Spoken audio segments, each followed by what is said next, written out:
What if I told you that Lewis Hamilton has just uncovered one of the biggest hidden problems in Formula One? And that the FIA could be losing control of the regulations in front of everyone? Because what happened after the Japanese GP is not just a complaint.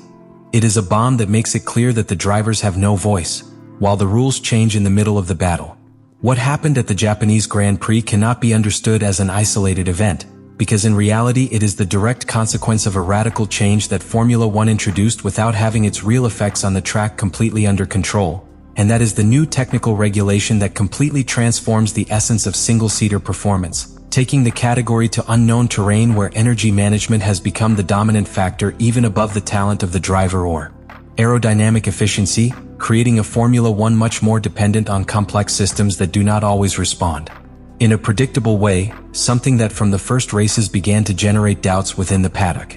This new regulation introduces a theoretical equality between combustion and electrical power, something that on paper sounds revolutionary but that in practice has generated a completely unstable scenario, where drivers can experience extreme differences in performance within the same lap, especially on a straight lap, depending exclusively on how the available energy is managed, which causes two cars with similar performance to have speed differences of up to 50 km/h at the same point, completely breaking the traditional logic of the competition and creating a feeling of unpredictability that not even the drivers themselves teams manage to completely dominate.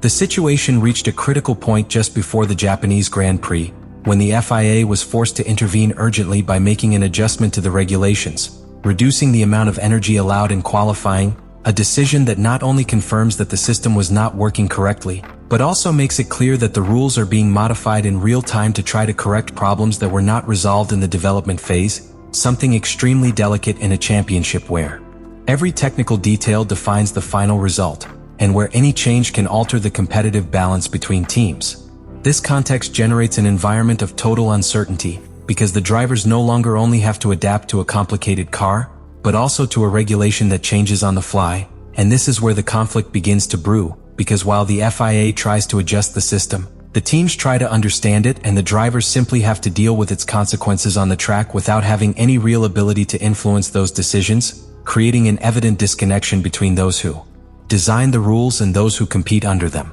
And all this explodes in Japan when Hamilton experiences firsthand the limitations of this new system, going from being competitive to suddenly losing performance, without a clear explanation at the time, which not only generates frustration within Ferrari, but also sows a much deeper doubt, because if not even a 7-time world champion can understand what is happening with his own car, then the problem is no longer individual, it is structural, and it is precisely that feeling that ends up triggering one of the most forceful statements of the entire season. The breaking point comes just after the Japanese Grand Prix, because what until then was a feeling of discomfort within the paddock becomes a direct statement, without filters and with enormous political weight when Lewis Hamilton decides to speak, but not from the frustration of a result, but from a much deeper position that points directly to the heart of the problem, making it clear that what is happening with the regulations is not normal and that the situation is completely out of the driver's control. Hamilton does not limit himself to questioning the performance of the car or the technical adjustments, he goes much further,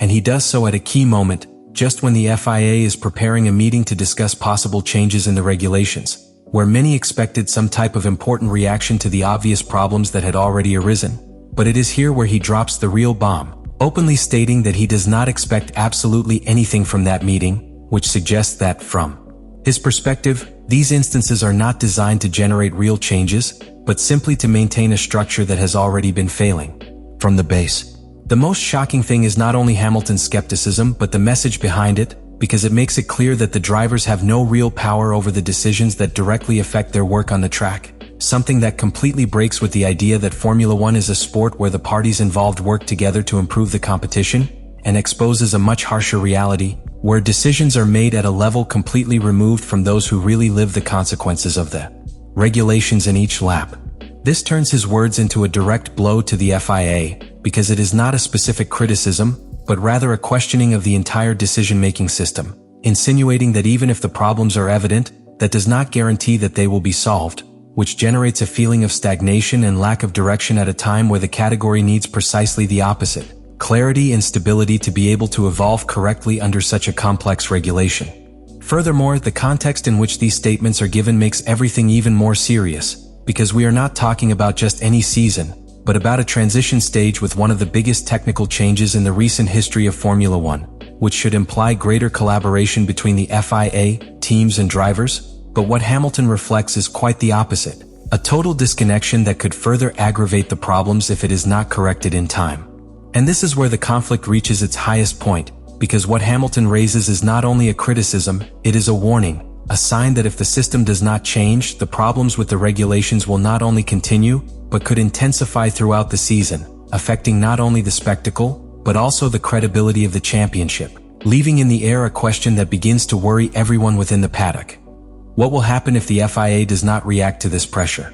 Because after Hamilton's statements, we are no longer just talking about a technical problem or an isolated complaint. We are facing a situation where the credibility of the regulations is beginning to be called into question, and that is something that can have much deeper consequences than many imagine within the paddock. That if the FIA does not respond with clear and forceful changes, the scenario that opens up is extremely delicate, because the teams are going to start working based on a regulation that they know is unstable, which can cause an escalation of interpretations, temporary advantages and solutions to the limit that generate even more inequality on the grid, creating a championship where performance does not depend solely on development, but on who manages to best adapt to the cracks in the system, something that historically has always generated controversy and internal conflicts. But the problem goes beyond pure performance, because it also directly affects the drivers, who find themselves in a completely vulnerable position, forced to compete under conditions that constantly change and over which they have no influence, which can generate growing frustration that ends up exploding in more statements like Hamilton's,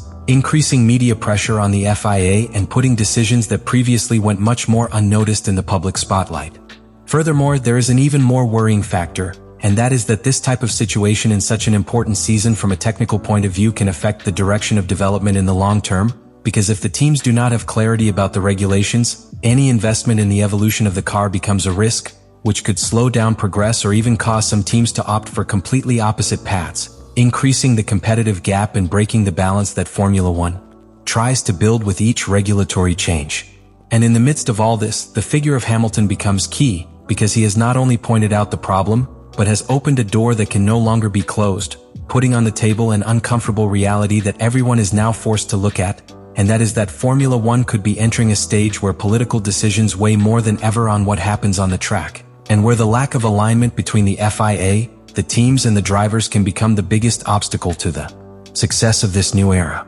Thus, what began as a technical adjustment before the Japanese GP ends up becoming a turning point for the entire season, because the big unknown is no longer just whether the regulations work or not, but whether the FIA will be able to react in time to prevent this crisis from escalating, or if, on the contrary, we are seeing the beginning of a much larger conflict that could mark the course of Formula One in the coming years. All of this leads us to a conclusion that goes far beyond a simple controversy after the Japanese GP, because what Lewis Hamilton has done is not only to criticize a specific adjustment to the regulations, but to expose a structural problem that Formula One can no longer hide, and that is the total disconnection between those who create the rules and those who compete under them, at a time when the category is going through one of the most important technical changes in its history. What we have seen is the beginning of a conflict that could mark the entire season, because the 2026 regulation has not only introduced extreme complexity in energy management, but has also proven not to be fully prepared for the reality of the competition, forcing the FIA to intervene on the fly, something that inevitably generates uncertainty, mistrust and unstable terrain where each decision can change the course of the championship. Hamilton has put words to what many within the paddock already perceive, and that is that the drivers, despite being the stars of the show, have no real power in key decisions, which turns his statements into something much bigger than a simple opinion, transforming them into a direct warning about the direction that Formula One is taking, where the balance between innovation, control and competitiveness seems to be more fragile than ever. From this point on, the pressure is completely on the FIA, because it is no longer just a matter of correcting small errors, but of demonstrating that they can sustain a regulation that works coherently throughout the season, preventing this situation from escalating to a higher level, because if they do not do so, the risk is not only technical or sporting but also credibility, something that can directly affect the global perception of the championship. And so, what began as an adjustment before Japan ends up revealing a much deeper reality, where Formula One faces its own internal challenge, finding the balance between technological evolution and competitive control, while the voices of the drivers, now led by Hamilton, begin to demand a change that could define the future of the category in the coming years. Let me know in the comments what you think about all this.